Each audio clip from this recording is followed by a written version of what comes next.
दोस्तों नमस्कार। Sudarsh Vajpayee motivational videos में आपका स्वागत है। दोस्तों, हम मानव प्रवृत्ति में 3 विशेष प्रकार की क्वालिटी पाई जाती हैं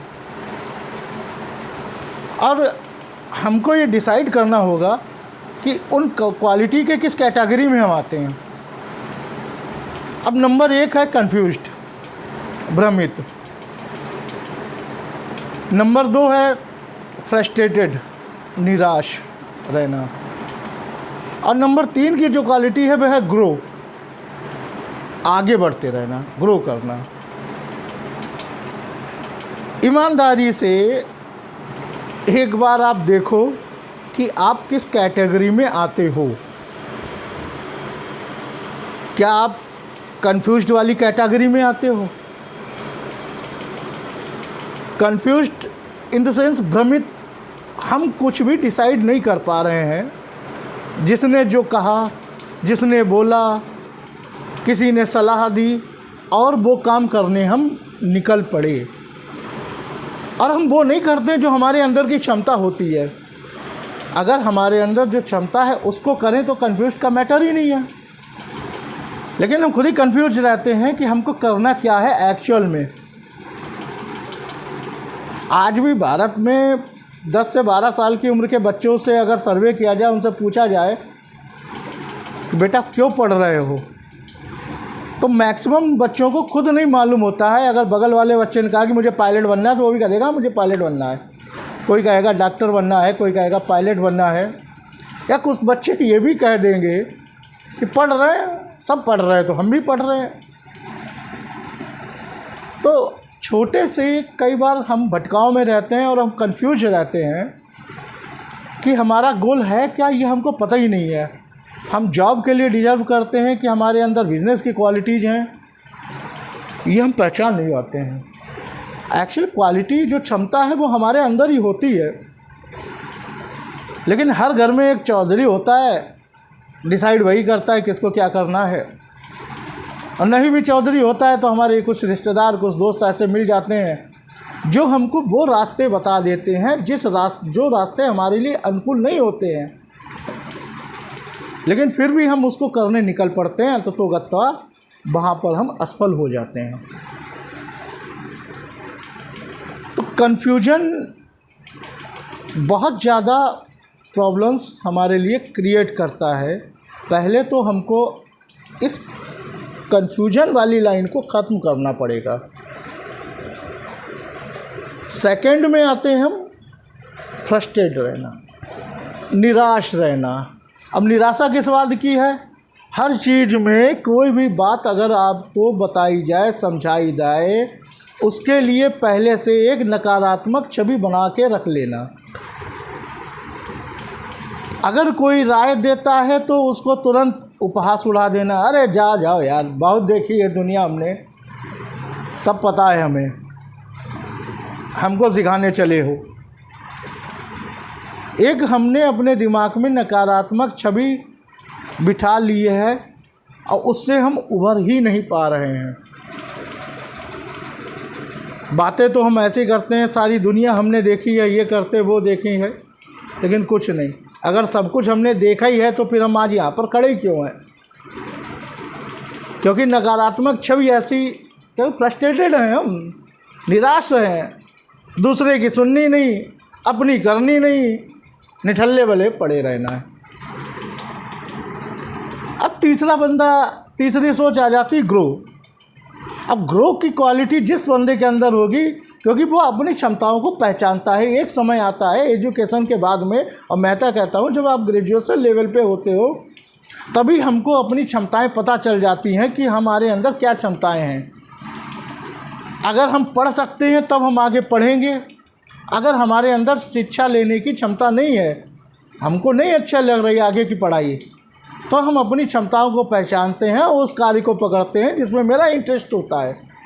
और जब व्यक्ति अपने इंटरेस्ट के अनुसार काम को पकड़ता है वो सक्सेस ज़रूर हो जाता है। लेकिन वो अपने अंदर की आत्मा को सुन के अगर कोई काम करता है तो। और जब भी आप किसी दूसरे व्यक्ति की राय से काम करते हो तो उसमें सक्सेस होने के, सफलता मिलने के चांसेस बहुत ही कम रहते हैं। अब ग्रो करने वाला व्यक्ति, क्योंकि वो अपनी अंदर की क्षमताओं को जानता है, अब वो धीरे धीरे ग्रो करने लगता है, क्योंकि उसको पता है कि मुझको अब क्या करना है। अगर व्यवसाय करना है तो मेरे अंदर कौन सा ऐसा टैलेंट है जिसको मैं व्यवसाय में बाहर निकल के लाऊं। और अगर मुझे शिक्षा पूरी करनी है तो किस फील्ड में मुझे जाना है, इंजीनियरिंग टेक्निकल माइंड है या मेडिकल से रिलेटेड उसको इंटरेस्ट है। तो जिनके अंदर ग्रो करने की कला है, जिनके अंदर या जो जिस ग्रो करने वाली कैटेगरी में आते हैं, उनके रास्ते सफलता की ओर जाते हैं। अब हर व्यक्ति इन्हीं तीनों कैटेगरी में एक में होता है, या तो वो फ्रस्ट्रेटेड रहता है या वो पूरी ज़िंदगी कन्फ्यूज्ड ही रहता है। वो कभी खुद डिसाइड नहीं कर पाता है कि हमको क्या करना है। उसने ये कर लिया तो हम भी करके देख लें, फलां ने वो कर लिया तो हम भी ये करके देख लें। कुल मिला के वो खुल के डिसीजन ना लेके वो समाज पर निर्भर रहता है और फ्लॉप होता चला जाता है। कमजोरी कंफ्यूज रहना, कन्फ्यूजन, फ्रस्ट्रेशन, यही कुछ बीमारियां ऐसी, कुछ क्या दो बीमारियां ऐसी हैं जो हमें ग्रो करने से रोकती हैं। अब प्रयास तो हमको ही करना है, आत्ममंथन तो हमको ही करना है। तो हम ठीक है, एक मान लीजिए अगर हम यंग हैं और हम कहीं पे कंफ्यूज हैं तो कोई बात नहीं, अब सुधर सकते हैं।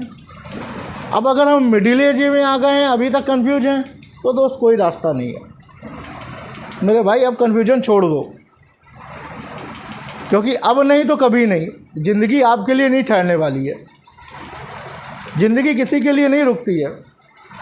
तो ये जो कन्फ्यूजन है आपके अंदर, फ्रस्ट्रेशन है, इनको निकालो। निकालने के बाद में ग्रो वाली लाइन को आप पकड़ो। सीखने की, करने की कोई उम्र नहीं होती है, ये आप लिख लो। अच्छा, एक बात और भी है आपको बताऊं मैं। मान लीजिए मैं किसी कंपनी में काम करता हूं, मेरी सैलरी 20,000 रुपये है, तो दोस्त ये मान के चलो कि मेरी औकात 20,000 रुपये की है, क्योंकि हमको उतनी ही पे मिल रही है जितनी मेरी औकात है। और फिर हम रोते हैं, सोचते हैं यार मेरी सैलरी 40,000 हो जाए, 50,000 हो जाए, 30,000 हो जाए। नहीं होती है। क्यों?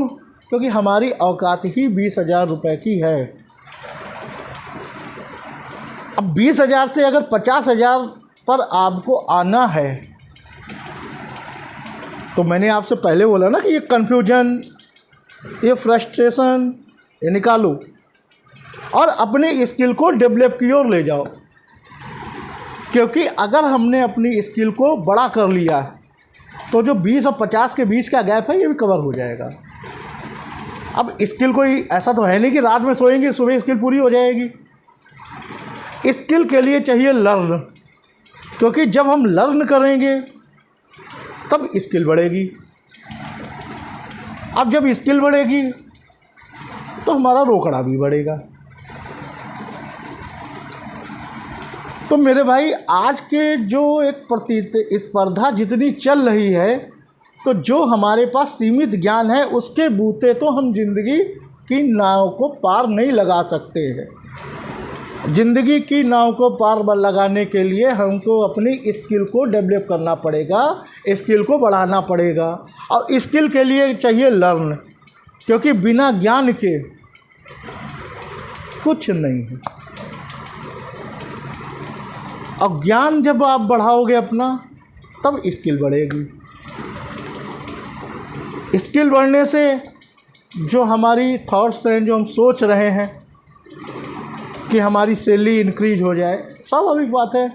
जब आपकी स्किल बढ़ेगी तो हमारी पेमेंट भी तो बढ़ेगी, और जब पेमेंट बढ़ेगी तो सेटिस्फैक्शन बढ़ेगा। सेटिस्फैक्शन बढ़ेगा तो हमारी चेहरे की जो खुशी है वो दूर से नज़र आएगी। लगेगा कि हाँ, क्योंकि जब व्यक्ति के अंदर सेटिस्फैक्शन बढ़ता है, हालांकि मनुष्य प्रवृत्ति में संतुष्टि कभी नहीं आती है, लेकिन फिर भी जो हमारी ज़रूरतें हैं उसके अगर 90% तक हम आसपास में हैं तो दोस्त हमारा चेहरा ही बता देता है कि कुछ अच्छा हो रहा है। और अगर कुछ अच्छा नहीं हो रहा है तो आप समझ लो हम फ्रस्ट्रेशन और कन्फ्यूजन इनमें अभी भी फंसे पड़े हैं। वो हमारे चेहरे पे नज़र आता है, 12 बजे रहते हैं हमारे चेहरे पे कि हाँ भाई हम इस कैटेगरी में आ रहे हैं। आप बोलो या ना बोलो, हमारा चेहरा ही बता देता है कि हम किस कैटेगरी में आ रहे हैं। तो व्यक्ति वही आज के टाइम पर मेरी समझ में जहाँ तक मुझको लगता है कि आप भ्रम से निकलिए, जो फ्रस्ट्रेटेड आप हो चुके हैं अपनी निराशावादी सोच से निकलिए, अब ग्रो का रास्ता अख्तियार करिए, पकड़िए, अपनी स्किल्स को डेवलप करिए। अब देखना बहुत जल्द अगर ये सारी बातों पर आप ध्यान देते हैं तो बहुत बड़े चेंजेज आपको नज़र आएंगे। अच्छा, होता क्या है, अक्सर हम प्रोग्राम में देखते हैं, मोबाइल पर अक्सर यूट्यूब चैनल्स में देखते हैं, मेरे जैसे बेवकूफ़ों को सुनते हुए भी देखते हैं, तो सब सोचते हैं हम लोग कि अरे यार इनका काम तो है, फर्जी आए हैं 4 पैसे के लिए, सब्सक्राइबर बने, लाइक्स बढ़े, चले जाएंगे क्योंकि ये तो बोल रहे हैं और मैं भुगत रहा हूँ। नहीं भाई, जो व्यक्ति आपके सामने जिसको आप सुन रहे हैं, जो आपको बोल रहा है, वो व्यक्ति इन्हीं सब चीज़ों से लड़के आज उसने अपने अंदर कन्फ्यूजन को भगाया, अपने अंदर से फ्रस्ट्रेशन को भगाया उसने अपने पास से, ग्रो वाले रास्ते को पकड़ने की कोशिश की और पकड़ ली, तब वो आपके सामने बता रहा है। आप यह समझ लो, मोटिवेशनल का मतलब ये होता है कि जो व्यक्ति ने स्वयं देखा, स्वयं झेला, अपनी आत्मकथा को वो दूसरे के सामने ला रहा है कि भाई ये कमियां मेरे अंदर थी, इस वजह से शायद सफलता की ढूंढे नहीं मिल रही थी, पता नहीं कहाँ बंद थी, लेकिन मैंने भी किसी को सुना, सुनने के बाद उस पर गौर किया, गौर करने के बाद उसको अपनाया उन बातों पर और ध्यान दिया, तो चेंजेस नज़र आने लग गए। आप में भी नज़र आएंगे, लेकिन आप इन चीज़ों को सीरियस लेना शुरू कर दें। अगर आप गंभीरता से अपनी ज़िंदगी के प्रति वाकई गंभीर हैं और आपको लगता है कि यार बेहतर ज़िंदगी जी जा सकती है, तो कीजिए ये बदलाव। अरे कम से कम अपने लिए नहीं तो अपने आने वाली पीढ़ियों के लिए ही इतिहास बना दो। करोगे आप ही, और 2 कदम चलने की देरी है, 2 कदम आप चल जाओगे तो कितने कदम निकलते चले जाओगे पता नहीं चलेगा। चलिए करिए, एक नई शुरुआत करिए। नमस्कार दोस्तों।